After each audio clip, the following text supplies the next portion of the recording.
નમસ્કાર વિદ્યાર્થી મિત્રો. ધોરણ 9 વિજ્ઞાન પ્રકરણ 7 સજીવોમાં વિવિધતા ભાગ 4માં આપ સૌનું હાર્દિક સ્વાગત છે. વિદ્યાર્થી મિત્રો, આગળના ભાગની અંદર આપણે સજીવોમાં વિવિધતા જોવા માટે સજીવોનું વર્ગીકરણ જુદા જુદા ભાગોની અંદર કર્યું. એમાં આગળના વિડીયોની અંદર આપણે વનસ્પતિ વર્ગીકરણ વિશે અભ્યાસ કરીએ. વનસ્પતિનું જુદા જુદા સમુદાયોની અંદર આપણે અભ્યાસની સરળતા ખાતર વર્ગીકૃત કરીએ છીએ. આજના આ વિડીયોની અંદર આપણે પ્રાણી વર્ગીકરણ એટલે કે વ્હિટેકરની 5મી સૃષ્ટિ વિશે ભણવા જઈ રહ્યા છીએ. પ્રાણી વર્ગીકરણ એ તમામ સૃષ્ટિઓમાંની સૌથી મોટું વર્ગીકરણ છે. પ્રાણીઓ કે જે મુખ્ય બે ભાગમાં આપણે વહેંચી શકીએ કે જેમાં પેશી આયોજનનો અભાવ હોય તેવા સજીવો અને પેશી આયોજન ધરાવતા સજીવો. પેશી આયોજન જોવા ના મળતા હોય તેવા સજીવોના સમુદાયને આપણે છિદ્રકાય સમુદાય તરીકે ઓળખીએ છીએ. જ્યારે પેશી આયોજન જોવા મળતા સજીવોનું આપણે અદેહકોષ્ઠી સજીવોમાં વર્ગીકૃત કરી શકીએ છીએ. દેહકોષ્ઠ એટલે સજીવોના બહારના સ્તર એટલે કે અધિસ્તર અને કોષ્ઠીય સ્તર બંને વચ્ચેનું જે પોલાણ જોવા મળે છે એ પોલાણને આપણે દેહકોષ્ઠ કહીએ છીએ. તો આવા દેહકોષ્ઠ ના ધરાવનાર સજીવો એટલે કે અદેહકોષ્ઠી સજીવો. બીજો સમુદાય ફૂટ દેહકોષ્ઠી એટલે કે જેઓ પ્રારંભિક અવસ્થામાં દેહકોષ્ઠ ધરાવતા હોય પરંતુ સમય જતાં એ વિલીન થઈ જાય તેવા સજીવો. અને દેહકોષ્ઠી સજીવો એટલે કે જેઓ શરીરની અંદર દેહ ગુહાઓ ધરાવે છે. તો આવા અદેહકોષ્ઠીને કોષ્ઠાંતરી, પૃથુકૃમિ જેવા સમુદાયમાં વર્ગીકૃત કરી શકીએ. ફૂટ દેહકોષ્ઠીને આપણે સૂત્રકૃમિમાં વર્ગીકૃત કરી શકીએ.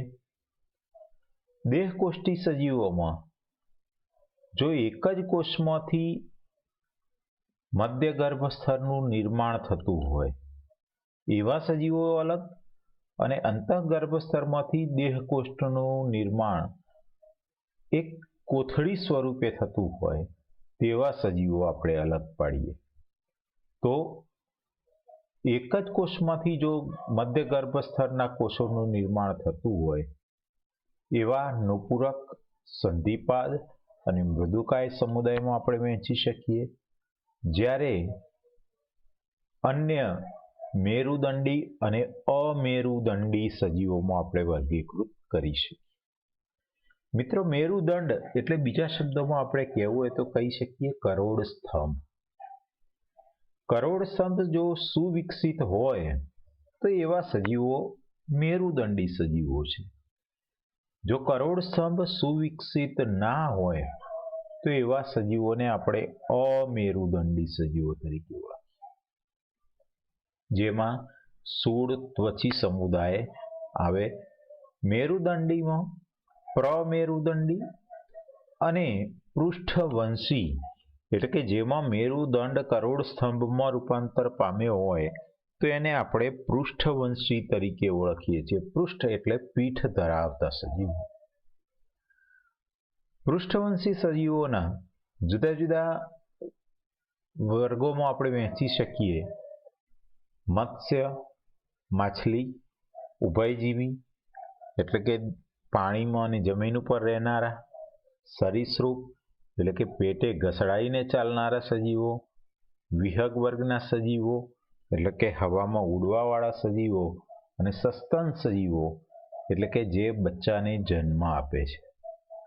તો આમ વિવિધતા સભર આ પ્રાણી સૃષ્ટિનું આપણે ભિન્ન ભિન્ન વર્ગોની અંદર વર્ગીકરણ કરી શકીએ છીએ અને એનો સરળતાથી અભ્યાસ કરી શકીએ છીએ. તો હવે આજે એક પછી એક આપણે સમુદાય જોતા જઈશું, એના લક્ષણોનો અભ્યાસ કરીશું અને ઉદાહરણ સમજતા જઈશું. પ્રાણી સૃષ્ટિ એ વિવિધતાસભર દર્શાવતી સૃષ્ટિ છે, જેમાં એક કોષી સજીવથી માંડી અને મનુષ્ય જેવા સૌથી સુવિકસિત સજીવોનો સમાવેશ કરવામાં આવે છે. વનસ્પતિ સૃષ્ટિની જેમ જ આ સુકોષ કેન્દ્રીય એટલે કે કોષ કેન્દ્ર ધરાવતા એકકોષીય અને બહુકોષીય સજીવોનો સમાવેશ થાય છે. પણ મિત્રો, આપણે જાણીએ છીએ તેમ કે પ્રાણીઓ એ વિષમપોષી સજીવો છે, કારણ કે વનસ્પતિ કોષની જેમ પ્રાણી કોષ હરિતદ્રવ્ય ધરાવતો નથી અને તેથી એ પોતાનો ખોરાક જાતે બનાવી શકતો નથી.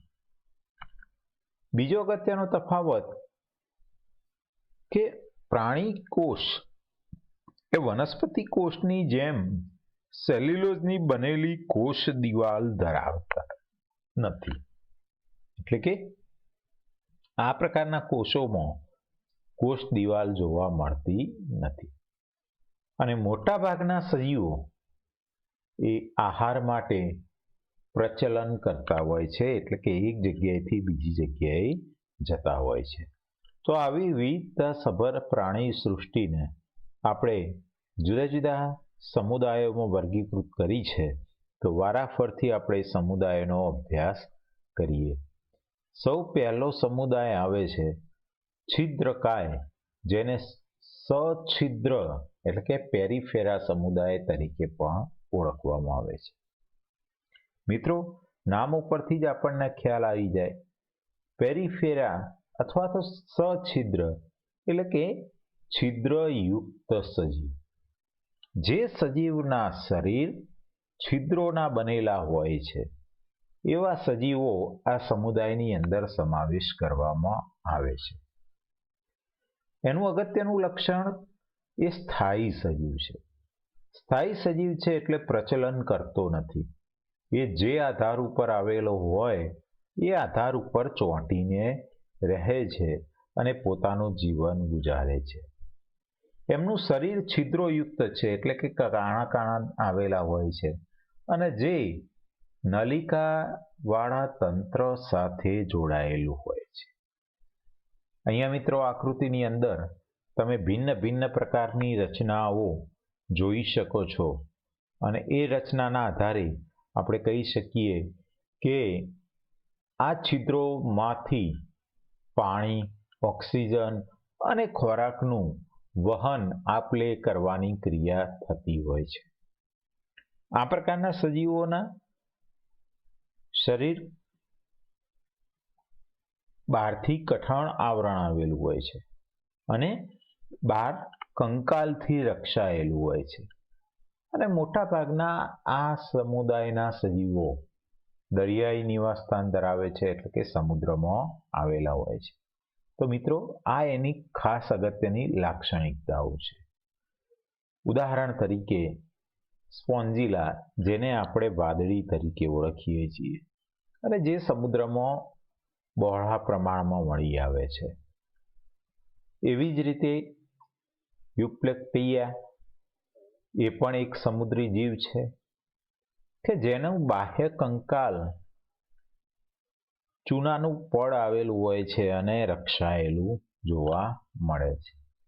એવી રીતે સાયકોન એ પણ એક સમુદ્રી જીવ છે અને એમના શરીર ઉપરની રચના તમે જોશો તો તમને ખ્યાલ આવશે કે સૂક્ષ્મ છિદ્રો આવેલા હોય છે અને એના આધારે આપણે એને છિદ્રકાય સમુદાયની અંદર વર્ગીકૃત કરેલા છે. આવો જ બીજો સમુદાય કોષ્ઠાંતરી સમુદાય છે. જેમાં આપણે મિત્રો વાત કરી કોષ્ઠ એટલે પોલાણ, શરીરની અંદર પોલાણ ધરાવતો સમુદાય. આ પ્રકારના સમુદાયનું લક્ષણ છે કે પેશી આયોજન જોવા મળે છે. જે સજીવોમાં પેશી આયોજન જોવા મળતું હોય એવો દેહ ગુહા પણ ધરાવે છે, એટલે કે શરીરની અંદર પોલાણ ધરાવે છે. મિત્રો, શરીરની અંદર જો પોલાણ આવેલું હોય તો એમનું શરીર બે ભાગમાં ઓટોમેટિક વહેંચાઈ જાય છે. એક બહારનું સ્તર એટલે કે બાહ્ય સ્તર અને બીજું આંતરિક સ્તર. કેટલાક સમૂહમાં કે વસાહતી જીવન ગુજારતા હોય છે, જેવા કે પરવાળાના ખડકો અથવા તો જેને આપણે પ્રવાળ તરીકે ઓળખીએ છીએ. તો કેટલાક સજીવો એકાકી જીવન પણ ગુજારતા હોય છે, જેમ કે હાઇડ્રા, જેને આપણે જળ વ્યાળ તરીકે પણ ઓળખીએ છીએ. ટૂંકમાં આ પ્રકારના સમુદાયના સજીવો એકાકી અથવા તો સમૂહમાં જીવન ગુજારતા હોય છે. મોટાભાગના આ સજીવો જલીય નિવાસસ્થાન ધરાવે છે, એટલે કે પાણીની અંદર જ રહેતા હોય છે, પાણીમાં જ આવેલા હોય છે. તો આ સમુદાયના અગત્યના લક્ષણો હતા. ઉદાહરણ તરીકે હાઇડ્રા, જે ખૂબ જ પ્રચલિત છે અને એના આકાર ઉપરથી જ આપણે ઓળખી શકીએ છીએ. તો મિત્રો, આપણે ખાસ યાદ રાખીશું કે હાઇડ્રા એક કોષ્ઠાંતરી સમુદાયનું ઉદાહરણ છે. એવી રીતે સમુદ્ર ફૂલ, કે જે સમુદ્રની અંદર જોવા મળે છે, એ પણ એક જાતનું પોલાણ ધરાવે છે. જેલીફિશ એક માછલીનો જ જેવો જ એક પ્રકાર છે, જે અંદરથી પોલી રચના હોય છે. તો આ બધા જ સજીવો, હાઇડ્રા, સમુદ્રફૂલ, જેલીફિશ, આ બધા કોષ્ઠાંતરી સમુદાયના ઉદાહરણો છે. મિત્રો, દરેક સમુદાયમાં આપણે લક્ષણો અને ઉદાહરણો ચોક્કસ યાદ રાખીશું.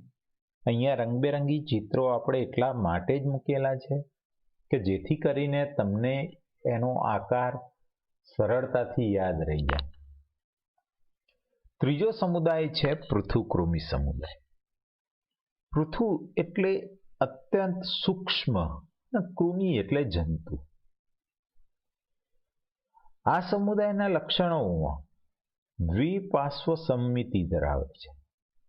દ્વિપાર્શ્વ સંમિતિ એટલે એવા સજીવો કે જેને બંને બાજુ, એટલે કે ડાબી બાજુ અને જમણી બાજુ, તમે સજીવને બે ભાગમાં વહેંચો તો ડાબી બાજુ અને જમણી બાજુ સમાન રચના જોવા મળતી હોય, એટલે કે દ્વિપાર્શ્વ સંમિતિ ધરાવે છે.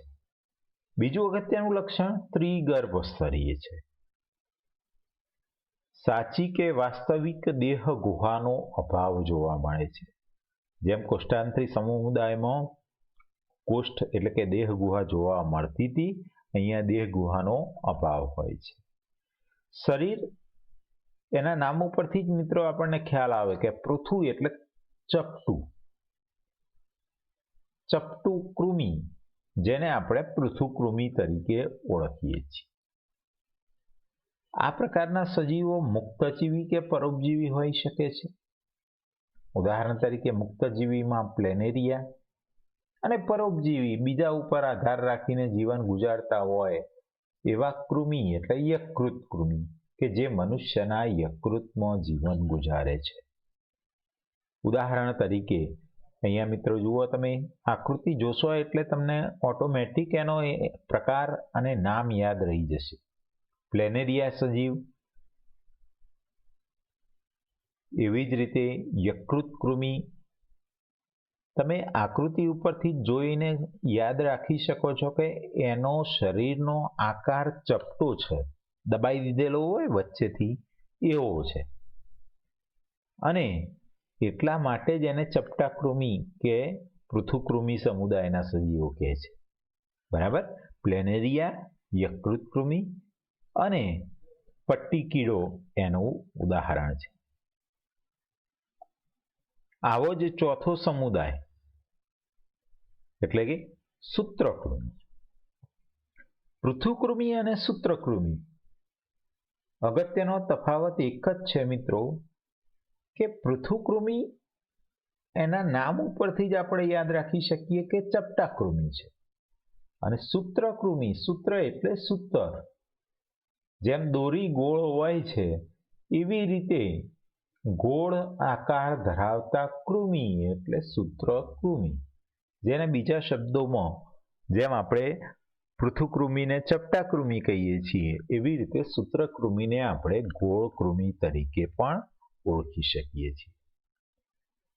પૃથુકૃમિની જેમ અહીંયા પણ દ્વિપાર્શ્વ સમમિતિ જોવા મળે છે, ત્રિગર્ભસ્તરીય પણ છે, આભાસી દેહ ગુહા જોવા મળે છે જે પૃથુકૃમિમાં જોવા મળતી નથી. બરાબર, કારણ કે એના શરીરનો આકાર ચપટો હતો એટલે વચ્ચે પોલાણ રહેતું નથી. આનું શરીર ગોળ નળાકાર જેવું છે અને એટલે એના શરીરમાં પોલાણ જોવા મળે છે. શરીર ચપટા હોતા નથી પરંતુ નળાકાર હોય છે. પેશી હોય પણ પેશી શરીરમાં જોવા મળે છે પણ એનું અંગોમાં રૂપાંતર થયેલું હોતું નથી, એટલે કે અંગો અવિકસિત હોય છે. આ પ્રકારના સજીવો પરોપજીવી છે, એટલે કે અન્ય સજીવો ઉપર આધાર રાખવો છે જીવન ગુજારવા માટે.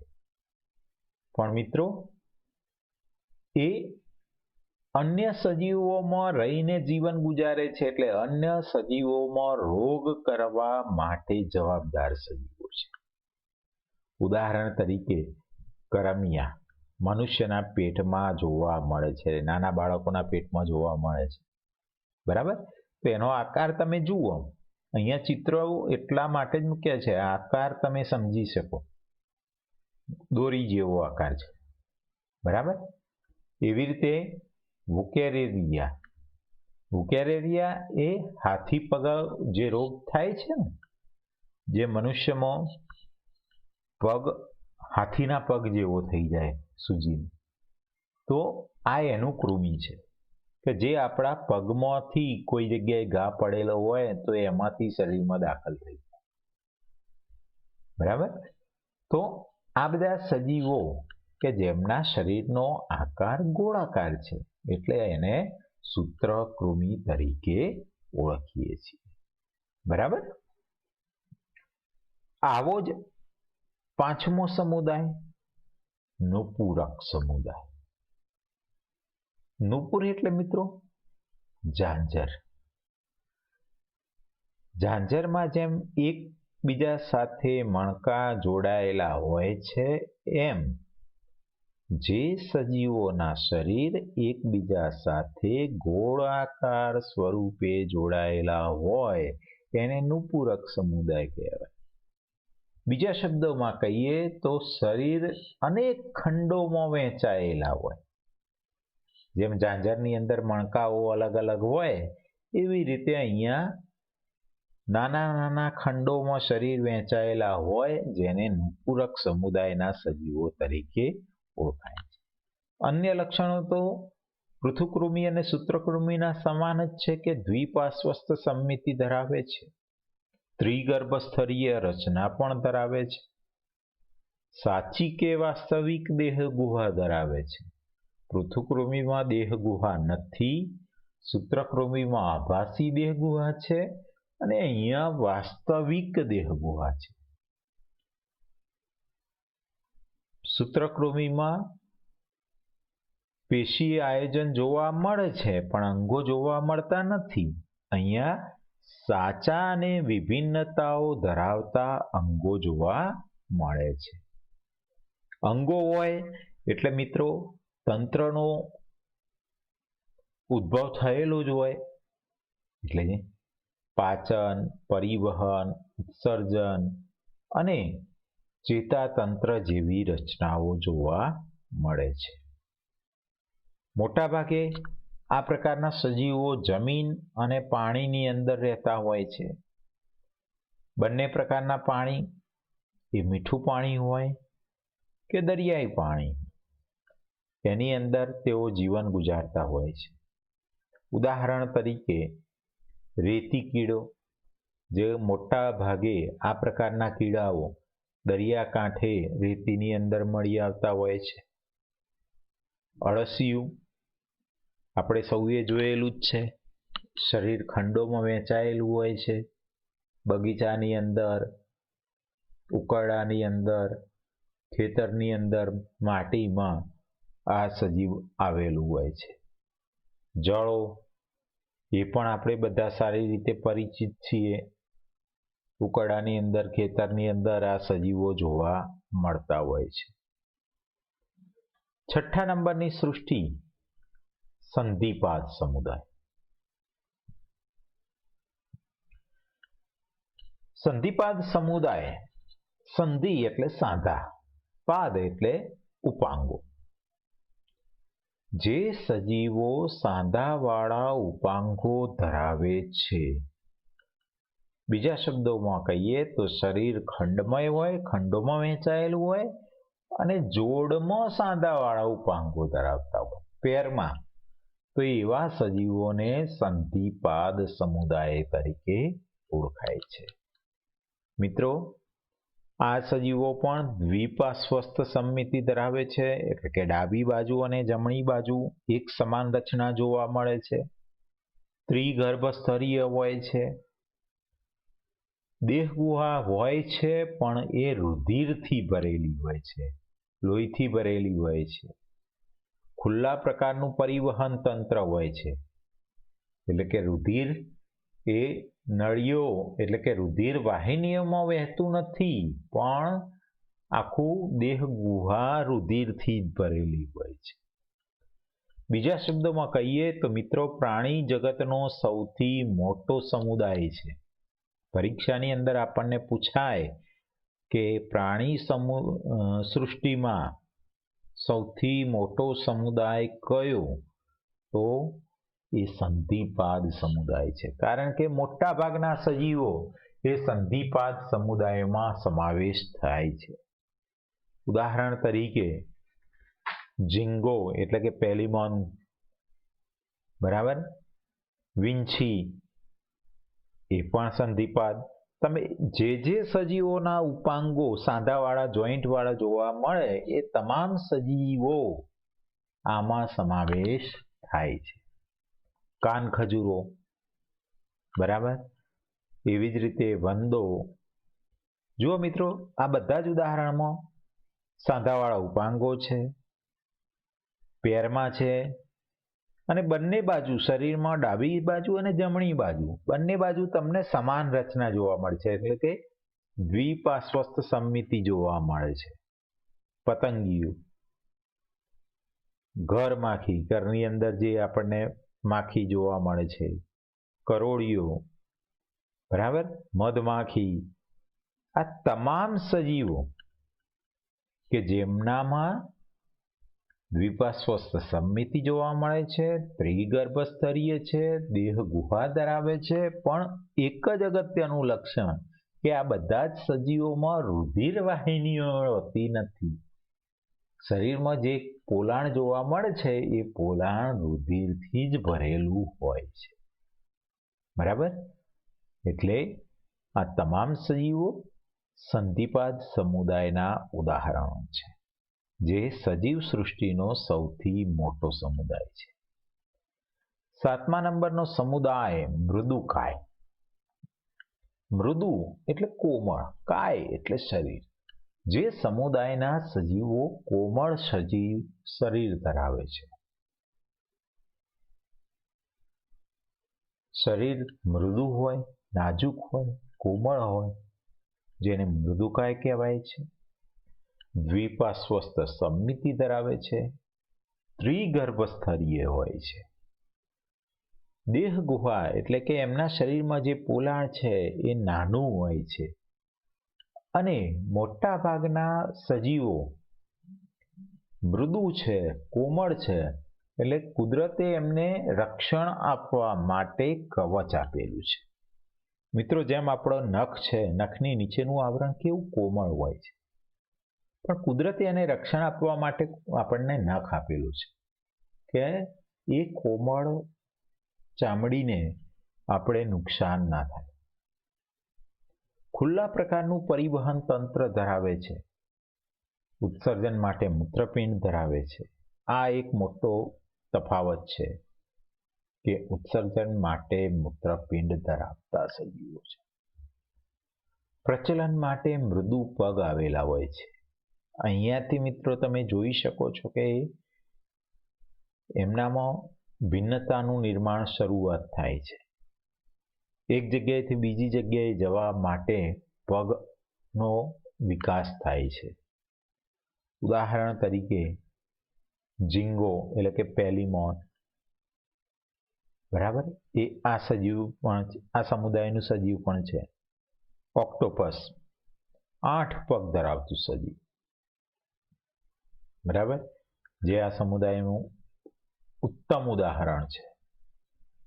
પાયલા, જેને આપણે બીજા શબ્દોમાં શંખ કહીએ છીએ, દરિયાકાંઠેથી મળી આવે છે, પણ એ હકીકતમાં તો ઉપર ચૂનાનું આવરણ જ છે. એની અંદર સજીવ બહુ કોમળ છે, એટલે કુદરતી રક્ષણ માટે એ આવરણ આપેલું છે. ઉનિયો, જેને આપણે છીપ તરીકે ઓળખીએ છીએ. છીપ એ પણ એની અંદર રહેતો સજીવ છે, પણ એના ઉપર કુદરતી રક્ષણ માટે એ ચૂનો એટલે કે કેલ્શિયમ કાર્બોનેટનું આવરણ આપેલું છે.